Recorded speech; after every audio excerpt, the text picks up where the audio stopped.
Hello friends, welcome to Educraft consulting. आज हम non probability sampling और इसके टाइप्स के ऊपर बात करेंगे। सबसे पहले हम देखेंगे सैम्पलिंग टेक्निक्स क्या हैं।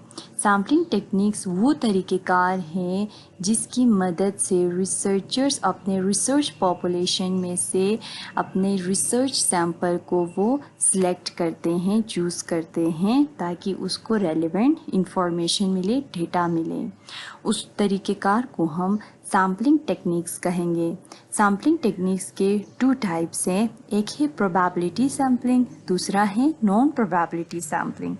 प्रोबेबिलिटी सैम्पलिंग जो है वो तरीक़ेकार है, वो सैम्पलिंग है जिसमें रिसर्च पॉपुलेशन में जितने भी इंडिविजुअल हैं उन सब के सिलेक्ट होने की चांसेस इक्वल होते हैं, उसको हम प्रोबेबिलिटी सैम्पलिंग कहेंगे।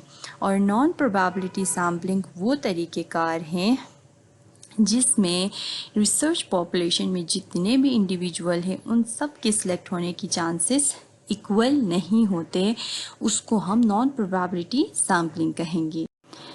नॉन प्रोबेबिलिटी सैम्पलिंग के डिफरेंट टाइप्स है, एक है कन्वीनियंस सैम्पलिंग, जजमेंटल और purposive sampling, quota sampling, snowball sampling. First हम देखेंगे कन्वीनियंस सैम्पलिंग।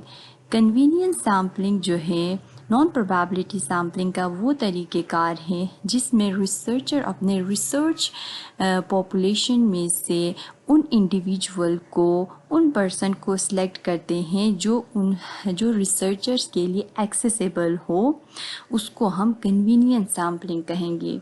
इसको हम मज़ीद जो है एग्ज़ाम्पल्स के ज़रिए से समझेंगे।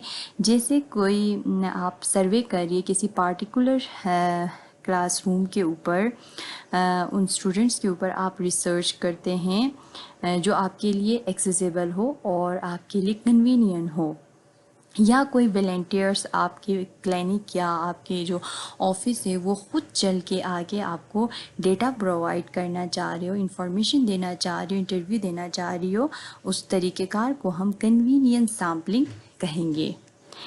नेक्स्ट है जजमेंटल और पर्पसिव सैम्पलिंग। ये जो है नॉन प्रोबेबिलिटी सैम्पलिंग का वो तरीक़ेकार है जिसमें रिसर्चर्स अपने रिसर्च पॉपुलेशन है उसमें से उन इंडिविजुअल्स को सिलेक्ट करते हैं जिसके ऊपर रिसर्चर्स को यकीन हो, बिलीव हो कि वो जो इंफॉर्मेशन वो हासिल करना चाह रही है वो उसी पार्टिकुलर पर्सन से ही उसको मिल सकता है, उसको हम जजमेंटल और पर्पसिव सैम्पलिंग कहेंगे।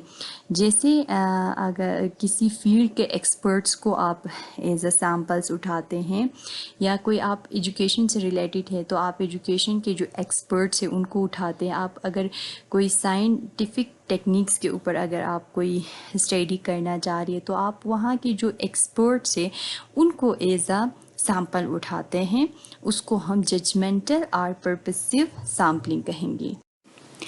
Quota sampling non probability sampling का वो तरीक़ेकार है जिसमें रिसर्चर्स पहले एक कोटा को क्रिएट करते हैं, या कोटा मीन्स किसी क्राइटेरिया को वो पहले सेट करते हैं, फिर उसके बेस पे वो अपने जो सैंपल्स है उनको डिफरेंट ग्रुप्स में, सब ग्रुप्स में डिवाइड करते हैं और उनको नॉन रेंडमली सिलेक्ट करते हैं, उसको हम कहेंगे कोटा सैम्पलिंग।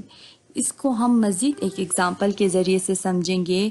जैसे रिसर्चर्स जो है किसी किसी एज ग्रुप का या एथनिक बैकग्राउंड के जो इंडिविजुअल हैं उनका इंटरव्यू लेते हैं, और वो तब तक इंटरव्यू लेते हैं जब तक उसका कोटा मीट ना हो, तब तक लेते हैं जब तक उसने जो क्राइटेरिया सेट किया है वो फुलफ़िल ना हो, वो मीट ना करे, तब तक वो उनका इंटरव्यू लेते हैं, उसको हम कोटा सैम्पलिंग। फिर इसके बाद है स्नोबॉल सैम्पलिंग। स्नोबॉल सैम्पलिंग जो है नॉन प्रोबेबिलिटी सैम्पलिंग का वो तरीक़ेकार है जिसमें रिसर्चर्स एक सैंपल को अपने रिसर्च पॉपुलेशन में से उठाते हैं और वो रिसर्च सैंपल जो है नेक्स्ट सैंपल का पता बताते हैं रिसर्चर्स को। ये जो है मोस्टली जो हिडन पॉपुलेशन से उनके ऊपर जब रिसर्च करते हैं तो इस टेक्निक को, स्नोबॉल सैम्पलिंग टेक्निक को यूज़ करते हैं। اس کو ہم مزید ایگزامپلس کے ذریعے سے سمجھیں گے. جیسے اگر آپ کسی ریئر بیماری کے بارے میں اسٹڈی کر رہی ہے اور اس سے ریلیٹڈ جو ہے آپ کو سیمپلس ملنا بہت زیادہ مشکل ہوتا ہے کہ لوگ اپنی جو بیماری ہے اس کو چھپا کے رکھتے ہیں، اور آپ کو ایک سیمپل مل جاتے ہیں اور وہ سیمپل جو ہے آپ کو دوسرے جو اس سے ریلیٹڈ جو بیماری ہوتے ہیں ان بندوں کا بھی بتا دیں. اس کو ہم کہیں گے سنو بال سیمپلنگ. کو سمجھ میں آیا ہوگا. Thank you so much for watching. Keep learning, keep exploring. Good bye.